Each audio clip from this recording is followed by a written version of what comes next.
Hello everyone. Just gonna play my games now. Hello everyone. I'm just gonna play my games now.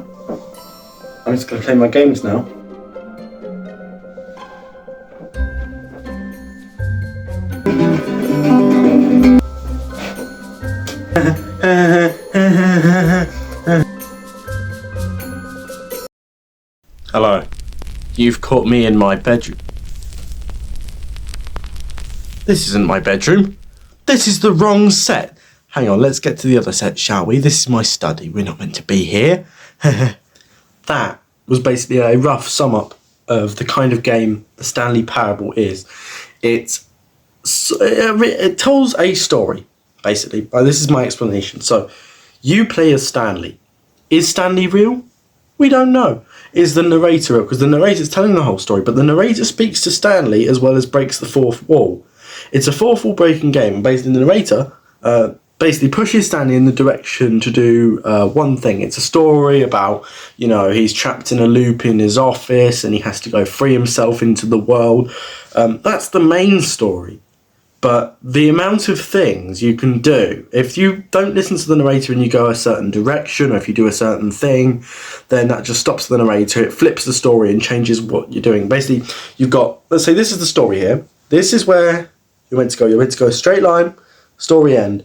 This is what happens in many, many ways that you could change the story. It has branches that comes off of it, and there's certain things, and they lead into certain endings. There's endings to the game, and there's like certain trophies you have to do. I think one of them. What was one of the trophies? Oh yeah, so basically in the Stanley Parable Ultra Deluxe Edition, which is the version I have and the version I'll be talking about, they added a new thing in, but basically you go to this massive convention centre of sorts. It's like new content and that. Basically, the narrator breaks the fourth wall thinking, are you bored with this? Is this exactly like the old game, the original game, that being? So he takes you to this convention centre, and there's a load of new things you can test out. There's a hole, it's called the infinity hole, but it's not really an infinity hole, and if you keep jumping down it, the narrator gets angry at you, the player, and Stanley. There's a bucket. And there's a thing you can do with the bucket. It's a bucket you carry around. There's certain endings for the bucket, like if the bucket speaks to you and you listen to it, or if you do a certain thing. But then also if you bring another bucket to the bucket place in the convention centre, there's an explosion. There's a bucket destroyer ending, which is my personal favourite because it makes me laugh how it escalates. I can't talk about all these endings because they're obviously lost in my head, but there's so many of them I actually lose count. There's a museum ending, there's another museum ending, there's like two endings for a certain thing. There's and I like there's little touches in there. So if you do a certain thing before the narrator prompts that you do it and you know what to do, like there's when you get to the boss's office, there's a code on the wall. I think it's 2546 or 2456 or something. Maybe it's got an 8 in there, I can't remember. You put in the code early. The narrator, he goes, Stanley lost his patience, put the code in early before the narrator finished. So then he plays music to it's one of them games, and it's an indie game obviously. So I'm used to, I just finished 100%ing GTA San Andreas, but this is just a random anecdote. Finished 100% in GTA San Andreas on PS4, the original that is. I got it on PS4 when all the games came through, and I went onto the Stanley Parable because I had it from PS Plus, and I was thinking, is it worth me playing this game? I mean, it looks like something that wouldn't have appealed to me. I like indie games, but I don't like testing indie games because I don't know if they're good or not. When I clicked onto it and played the first couple of minutes, I thought, what is this game? Stanley was fat and ugly and really, really stupid. What is this game? And there's certain things, so like the narrator in the convention centre in this version, he sets you to find these collectibles, and the collectibles, once you get them all, you then have to go back in the order to get them again, and then I think you have to get them again, and then you can get a trophy machine to work. But then you can only get the trophy machine to work when you get the epilogue ending of the game, which happens after you do, I think, all of the endings or something after that. Let me just get into the trophy. So that trophy requires the epilogue ending and a few more touches to it. There's other trophies like play the game for the entirety of a Tuesday. which, you know, I haven't got that one yet, but I think you have to put the clock forward, because I did that with the Don't Play Stanley Parable for 10 years trophy. Yeah, that was a fun trophy. Only kidding. I set my clock forward. There's one, speed run the game in like 2 minutes 40, which you have to, like, because you can't jump in the game. There's a certain thing in the main, when you do the main story, because the only way you can do that trophy is by completing the main story. You have to like slide up onto a desk and then jump over to dodge some timeout. The trophies are creative. The game is creative. I love how it breaks the fourth wall. It knows exactly what I'm going to do. I think my favourite part though, there's a blue door and a red door. You can basically, if you take the right door in the first set of doorways, this can sound really confusing if you don't know. You go straight on, you go round, and you go to this like warehouse area. If you take the lift in the warehouse, you can jump off the side of it and go down some stairs, and there's a red, blue, and the blue door. Red, blue, and the blue door. No, red door, blue door. And he says, like, I think the narrator says, go through the blue door, or go through. I think he says go through the blue door. It could be the red door. And if you keep going through the opposite door to what he says, he'll eventually, kick you out of that and make you.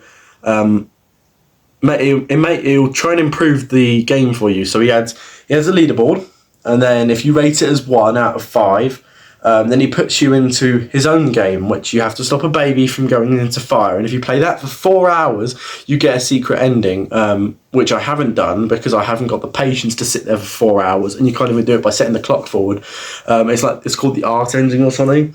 But you do that, and then when you kill the baby in the fire, he then puts you in 2 other games. On the original, it would have been Minecraft and Portal.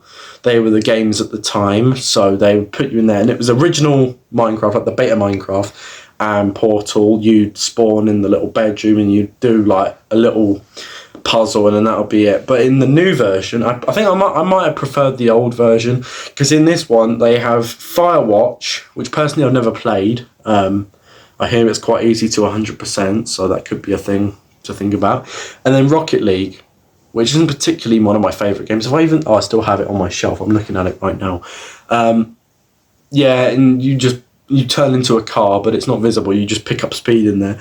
I love that it breaks the fourth wall. I love everything about the Stanley Parable. I even love its design.